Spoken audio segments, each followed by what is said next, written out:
Hello বন্ধুরা, অভিশপ্ত রাতের ৫৫ নম্বর এপিসোডে তোমাদের স্বাগত। আজকে আমাদের গল্পের নাম হলো কে বলেছে ভূত নেই। এই প্রসঙ্গে তোমাদের বলে রাখি যে সমাজে ভূতেদের অস্তিত্ব নিয়ে ৩ রকম মত প্রচলিত আছে। প্রথম পর্যায়ের মানুষজন বলে থাকেন ভূত বলে নাকি কিছুই হয় না, সবই নাকি মানুষের মন গড়া কথা, আজগুবি। দ্বিতীয় পর্যায়ের মানুষেরা বলেন যে ভূত থাকতেও পারে, আবার নাও থাকতে পারে। যেহেতু ভগবানের অস্তিত্বে তাদের অগাধ বিশ্বাস, তাই তারা বলেন যে শুভ শক্তি থাকলে পর তার বিপরীতধর্মী অশুভ শক্তি অর্থাৎ ভূত, অপদেবতা, পিশাচ, ভ্যাম্পায়ার ইত্যাদি থাকতেই পারে। তৃতীয় পর্যায়ের মানুষেরা মনে প্রাণে বিশ্বাস করেন যে ভূত অবশ্যই আছে। আমি কুসংস্কারধর্মী মানুষ নই, বাস্তববাদী মানুষ। আমার মতে যা চোখে দেখা যায় তাই সত্য। চোখ অবশ্য কখনো কখনো ভুলও দেখতে পারে, সেই বিতর্কে আমি গেলাম না। অনেকের কাছেই ভূতের কাহিনী গুলমারা বা অসত্যের প্রতীক হলেও আমি কিন্তু সেটা ঠিক সমর্থন করতে পারছি না। তার কারণ হলো একটি অলৌকিক ঘটনা যা আমার সমস্ত বাস্তব চিন্তা ভাবনাকেই একেবারে ওলট পালট করে দিয়েছিল। ঘটনাটা তোমাদের সাথে আমি আজ শেয়ার করছি। তোমরাই আমাকে প্লিজ কমেন্ট করে জানাবে যে আমি ঠিক নাকি ভুল, নাকি সেদিন আমি হ্যালুসিনেট করেছিলাম মাত্র।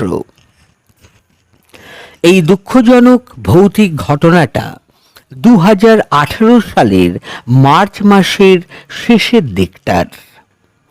সেই সময় আমার বন্ধুরা একটা ক্রিয়েটিভ আড্ডার আয়োজন করেছিল। আমরা গ্রুপে ছিলাম মোট ৯ জন। আমরা সবাই সারাদিন কাজ করে রাত ৯টা নাগাদ ওই আড্ডায় যোগ দিতাম।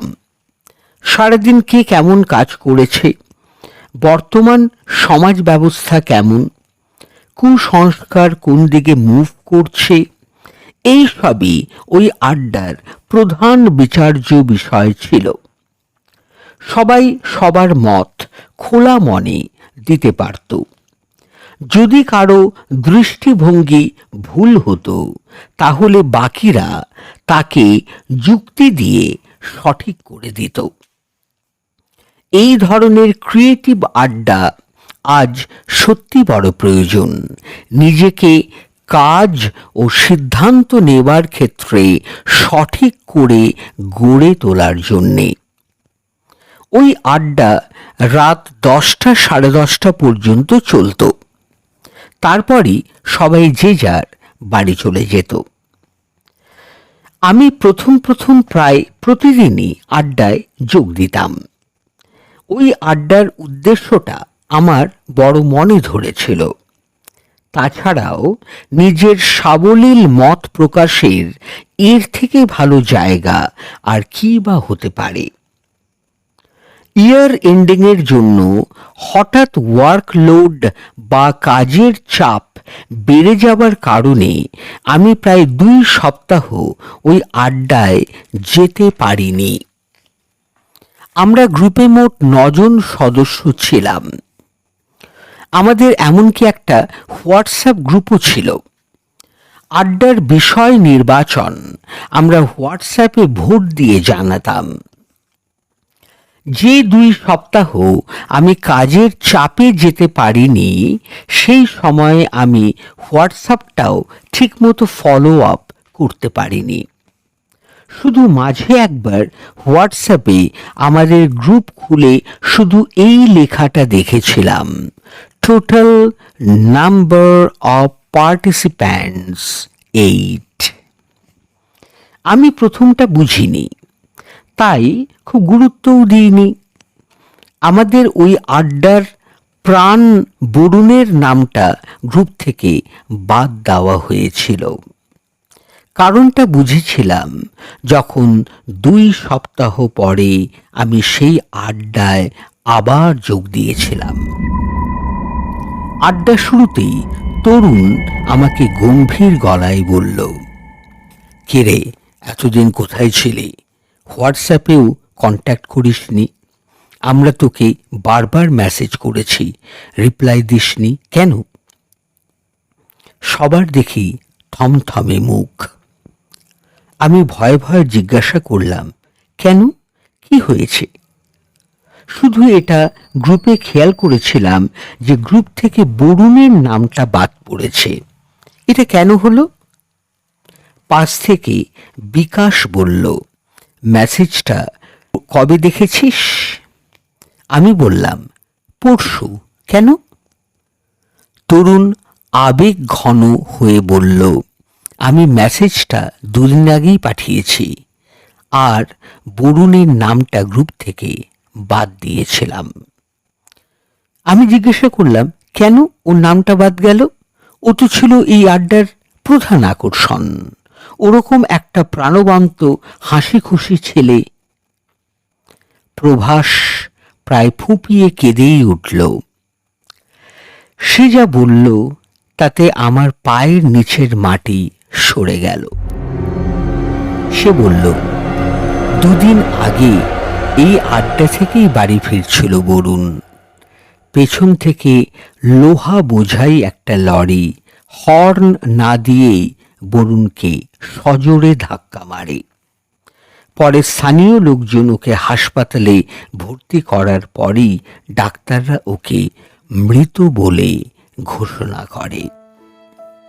আমি নিজের কানকেই বিশ্বাস করতে পারছিলাম না। আমার শুধু বরুণের হাসি মাখা মুখটাই মনে পড়ছিল বারবার।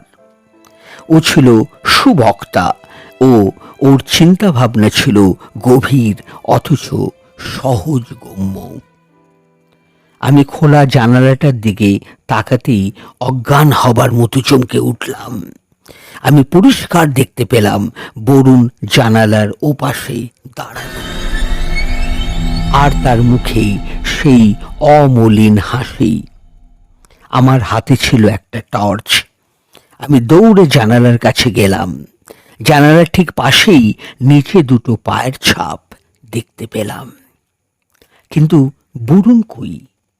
টর্চ বন্ধ করেই কি অদ্ভুত একটা চিৎকার আর চাপা গোঙানির শব্দ আমি শুনলাম।